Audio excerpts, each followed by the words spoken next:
Nous avons exploré la question de la paix entre Israël et ses voisins à travers le prisme biblique, en mettant en lumière l'importance d'une paix véritable qui dépasse les accords diplomatiques ou les compromis humains.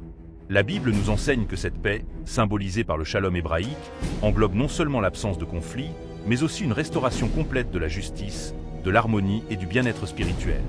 Nous avons vu comment Dieu a utilisé Israël comme un instrument pour révéler sa gloire aux nations, tout en promettant une ère future où régnera une paix définitive sous le règne messianique de Jésus-Christ.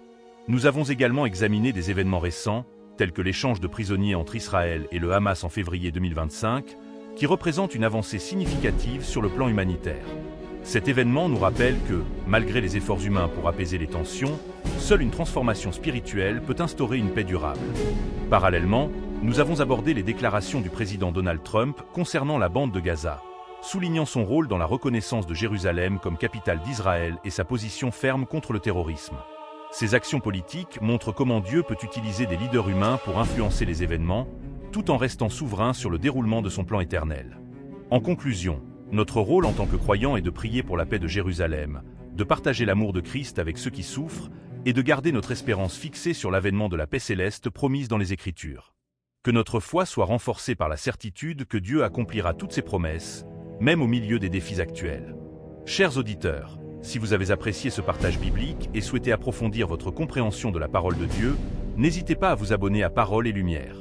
En rejoignant notre communauté, vous aurez accès à davantage de contenus enrichissants qui nourriront votre foi et éclaireront votre chemin spirituel. Merci d'être avec nous aujourd'hui, et que Dieu vous bénisse richement. Amen.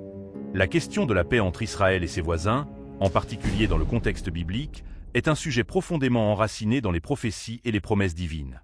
Bien que nous ne soyons pas ici pour analyser les déclarations politiques actuelles, il est essentiel de comprendre ce que la Bible enseigne sur cette thématique complexe.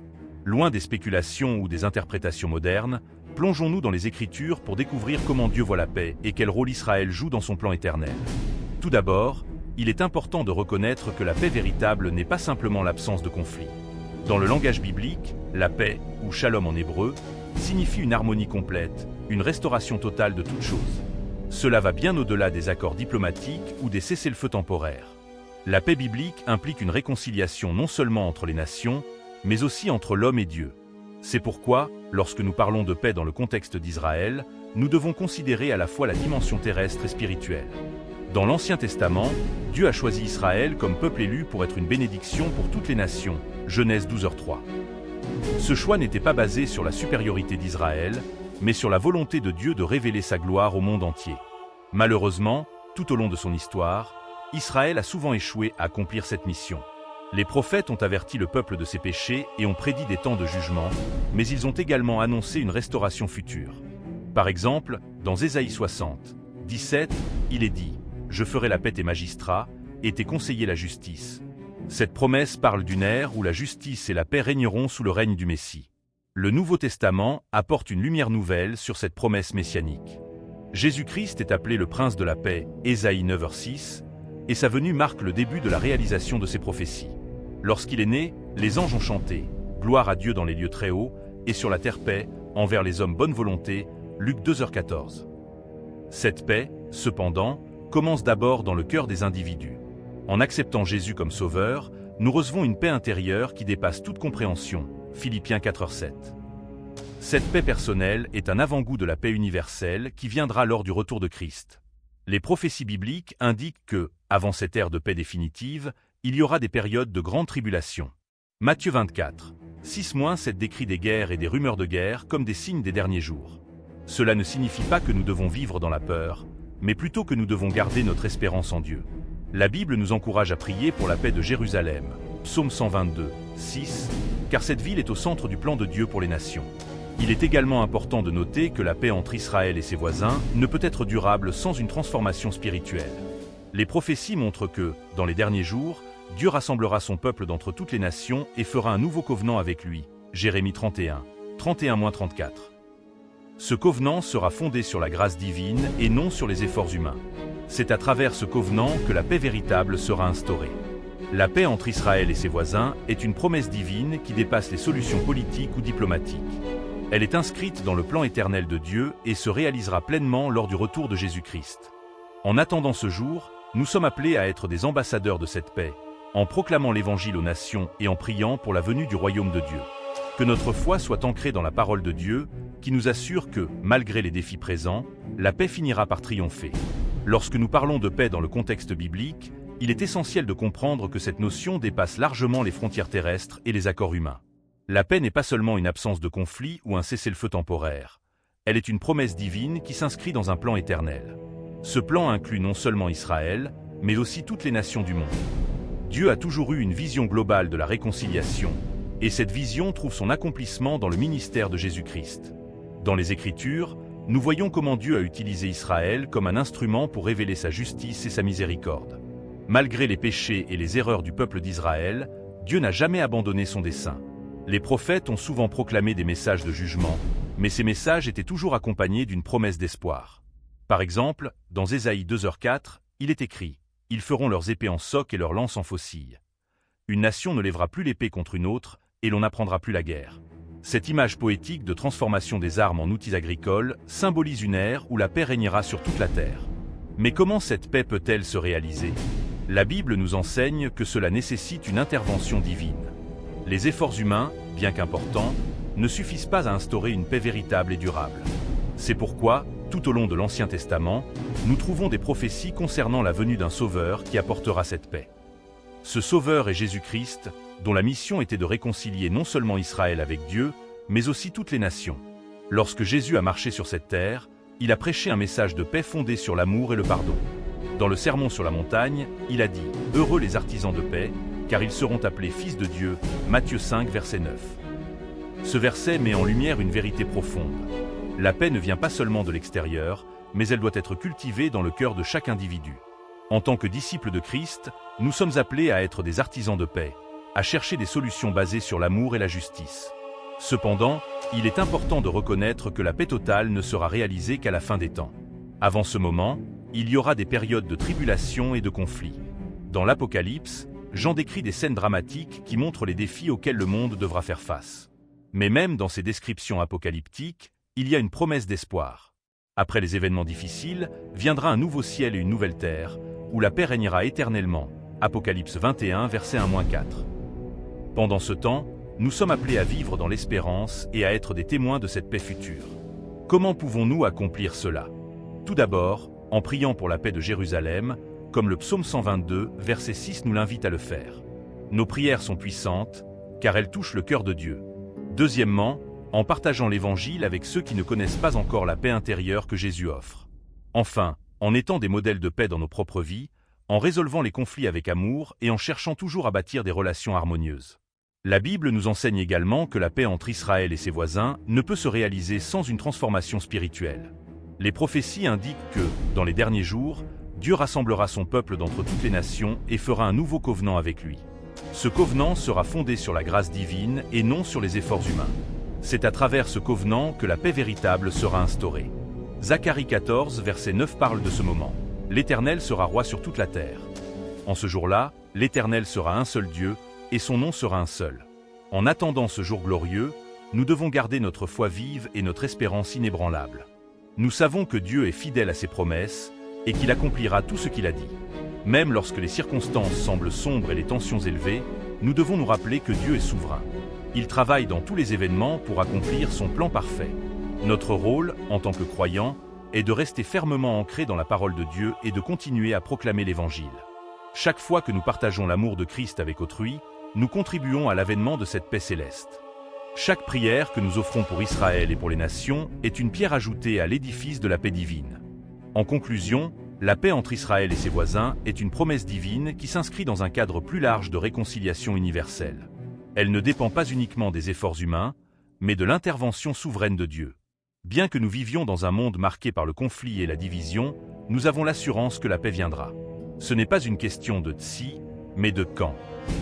En attendant ce jour, soyons des ambassadeurs de paix, des témoins fidèles de l'amour de Christ et des intercesseurs fervents pour le royaume de Dieu.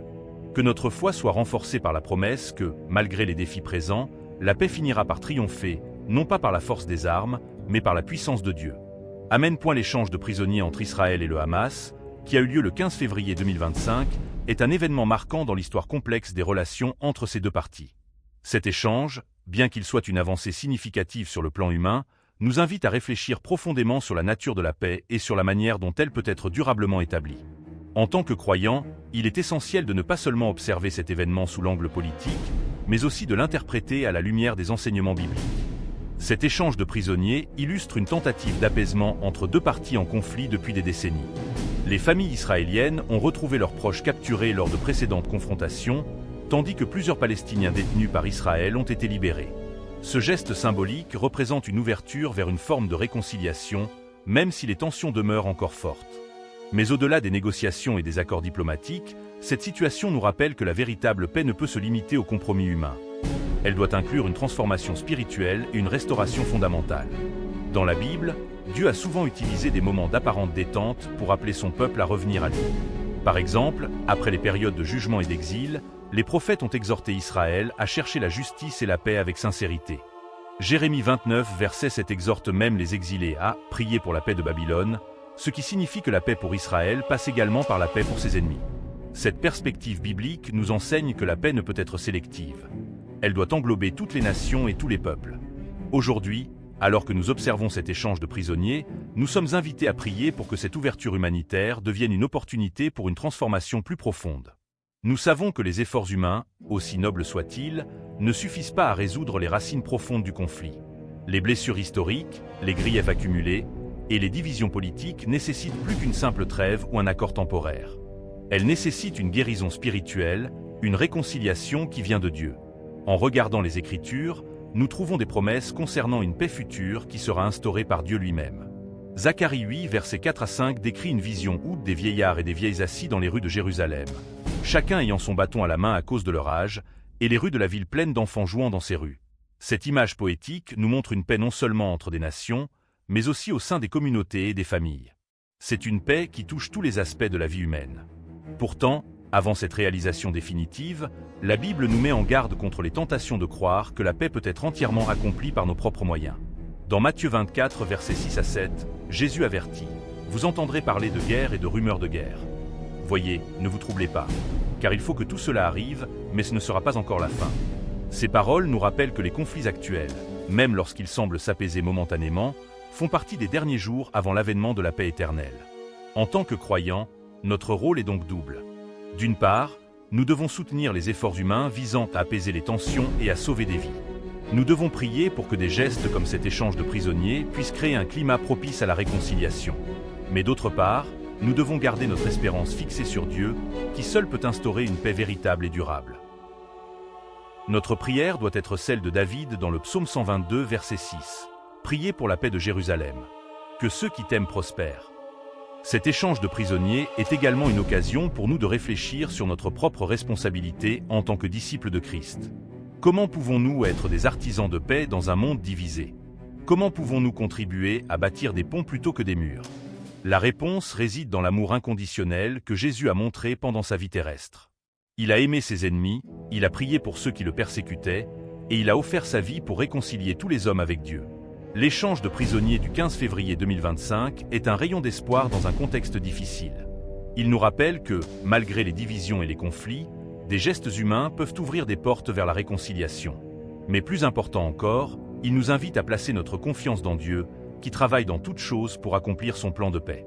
Prions pour que cet événement devienne une étape vers une paix plus grande, une paix qui dépasse toute compréhension et qui trouve son accomplissement dans le retour glorieux de Jésus-Christ. Amen.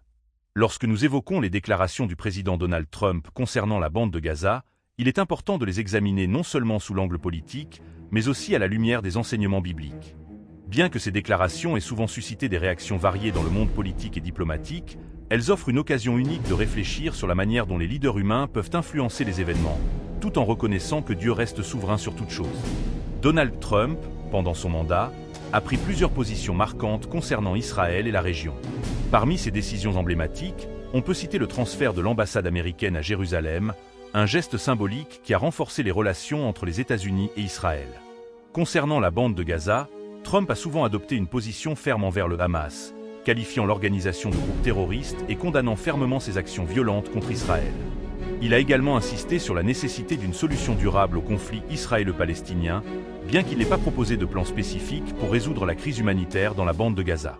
Ces déclarations et actions soulèvent plusieurs questions importantes. Premièrement, jusqu'à quel point les efforts humains peuvent-ils contribuer à instaurer une paix véritable? Deuxièmement, comment devons-nous interpréter ces événements à la lumière des prophéties bibliques? Dans la Bible, Dieu a souvent utilisé des leaders humains pour accomplir ses desseins, même lorsque ces leaders ne suivaient pas nécessairement sa volonté parfaite. Par exemple, Cyrus, roi de Perse, est mentionné dans Ésaïe 45 comme l'onction de Dieu, bien qu'il ne soit pas lui-même un croyant. Dieu l'a utilisé pour libérer Israël de l'exil babylonien et permettre la reconstruction du temple. Cela nous rappelle que Dieu peut travailler à travers des leaders politiques, même lorsqu'ils n'ont pas une compréhension complète de son plan. Les déclarations de Trump concernant la bande de Gaza peuvent être vues comme une tentative de stabiliser une région marquée par des décennies de conflits. En condamnant fermement le terrorisme et en soutenant Israël, il a envoyé un message clair sur la position des États-Unis. Cependant, il est également essentiel de reconnaître que la paix véritable ne peut se limiter à des sanctions ou à des pressions politiques. La Bible nous enseigne que la paix vient de Dieu et que toute solution durable doit inclure une transformation spirituelle. Les prophéties bibliques indiquent que, avant l'avènement de la paix définitive, il y aura des périodes de grande tribulation. Dans Matthieu 24, versets 6 à 7, Jésus avertit « Vous entendrez parler de guerre et de rumeurs de guerre.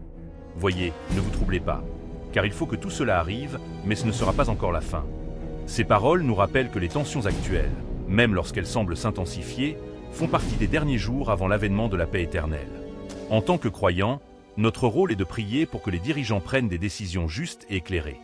Nous devons également reconnaître que nos prières ont un impact profond. Dans 1 Timothée 2, versets 1 à 2, Paul exhorte les chrétiens à prier pour tous les hommes, pour les rois et pour tous ceux qui sont élevés en dignité, afin que nous menions une vie tranquille et paisible, avec piété et honnêteté. Cette prière n'est pas seulement une obligation religieuse. Elle est un moyen puissant de participer à la transformation du monde. Revenons maintenant à la situation spécifique de la bande de Gaza. Les conditions humanitaires dans cette région sont préoccupantes, avec des millions de personnes vivant dans des conditions difficiles. Comme croyants, nous sommes appelés à avoir compassion pour ceux qui souffrent, peu importe leur origine ou leur conviction. Jésus nous a montré l'exemple en aimant ses ennemis et en priant pour ceux qui le persécutaient. Notre réponse doit donc être basée sur l'amour et la justice. Cela ne signifie pas que nous devons ignorer les injustices ou les actes de violence. La Bible condamne fermement le mal sous toutes ses formes. Mais en même temps, elle nous appelle à chercher des solutions fondées sur l'amour et la vérité. Lorsque nous prions pour la paix dans la bande de Gaza, nous prions non seulement pour la fin des conflits, mais aussi pour la transformation des cœurs. Nous prions pour que les leaders trouvent des moyens pacifiques de résoudre les différends et pour que les populations civiles soient protégées et aidées. Les déclarations de Donald Trump concernant la bande de Gaza reflètent une approche politique qui met l'accent sur la sécurité et la lutte contre le terrorisme. En tant que croyants, nous devons reconnaître l'importance de ces efforts tout en gardant à l'esprit que la paix véritable dépasse les solutions humaines. Elle nécessite une intervention divine et une transformation spirituelle. Prions donc pour que les dirigeants actuels agissent avec sagesse et justice, et pour que Dieu travaille dans les cœurs pour apporter une paix durable. Que notre foi soit ancrée dans la promesse que, malgré les défis présents, la paix viendra, non pas par la force des armes, mais par la puissance de Dieu. Amen. Aujourd'hui, nous sommes témoins de l'évolution d'événements au Moyen-Orient qui ont des conséquences à long terme. Israël a ordonné à son armée de préparer des plans pour faciliter ce qu'il appelle le départ volontaire des résidents de Gaza. Récemment, le président Donald Trump a proposé un plan selon lequel les États-Unis prendraient le contrôle de la bande de Gaza. Cette idée, qualifiée de remarquable par Trump, inclut le relogement de la population palestinienne dans des pays voisins tels que l'Égypte et la Jordanie. L'idée principale est de permettre aux habitants de Gaza qui souhaitent partir de le faire, avec la possibilité de revenir plus tard pour contribuer au développement de la région.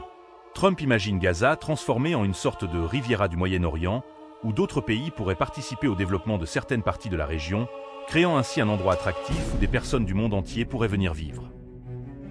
Ces plans ont été discutés lors de réunions entre Donald Trump et le Premier ministre israélien Benjamin Netanyahou, durant lesquelles les deux dirigeants ont exprimé leur optimisme quant à l'ouverture d'un nouveau chapitre dans l'avenir de Gaza. Cependant, cette proposition a suscité une vive opposition de la part des leaders mondiaux, qui soulignent ses implications légales, morales et géopolitiques. En tant que croyants, il est essentiel d'examiner ces événements non seulement sous l'angle des affaires mondiales, mais aussi à la lumière des prophéties bibliques. Les déclarations de Trump et Netanyahou reflètent une vision audacieuse et ambitieuse pour la région, bien que controversée. Netanyahou a décrit le plan comme révolutionnaire et créatif, ajoutant qu'il mérite d'être exploré. Il a insisté sur le fait qu'Israël est prêt à superviser la mise en œuvre de ce projet, affirmant que cela pourrait ouvrir de nombreuses possibilités pour son pays. Trump, de son côté, a élaboré sur son désir de transformer Gaza, actuellement marqué par la guerre, en une région côtière prospère. Il a souligné que les États-Unis s'engagent à contrôler la région, assurant que le groupe Hamas ne pourra pas y retourner, car tout serait démoli et reconstruit sous supervision américaine. Le plan ne se limite pas au relogement de la population de Gaza, mais inclut également une reconstruction massive sous la direction des États-Unis, avec potentiellement l'aide d'autres nations. Netanyahou soutient cette initiative comme une manière d'empêcher que Gaza ne devienne à nouveau une base d'attaque contre Israël. Il a argué que les précédents retraits d'Israël de Gaza n'ont fait qu'accroître l'influence de groupes comme le Hamas. Selon lui, le plan de Trump offre une solution durable à ce problème persistant. Trump a centré son discours sur la revitalisation économique de Gaza, évoquant une infrastructure moderne, un secteur touristique florissant et des investissements internationaux. Cependant, les critiques soulignent que cette vision reste irréaliste sans aborder les problèmes politiques et humanitaires profondément enracinés dans la région. Malgré l'optimisme affiché par Trump et Netanyahou, la proposition a été largement condamnée à travers le monde. La réaction des nations arabes a été particulièrement forte. L'Égypte, qui partage une frontière avec Gaza, a fermement rejeté toute suggestion selon laquelle elle accueillerait des Palestiniens déplacés. Le ministre des Affaires étrangères égyptien, Sameh Choukri, a souligné que déplacer les Palestiniens constituerait une violation flagrante du droit international, une atteinte aux droits palestiniens et une menace pour la sécurité et la stabilité de la région. L'Égypte a également contacté d'autres pays arabes, notamment la Jordanie et l'Arabie saoudite, pour coordonner une opposition unifiée à ce plan. À la lumière de ces événements, il est important de considérer comment Dieu agit dans les affaires des nations. Dans la Bible, Dieu a souvent utilisé des leaders humains pour accomplir ses desseins, même lorsque ces leaders n'agissaient pas nécessairement avec une compréhension complète de sa volonté.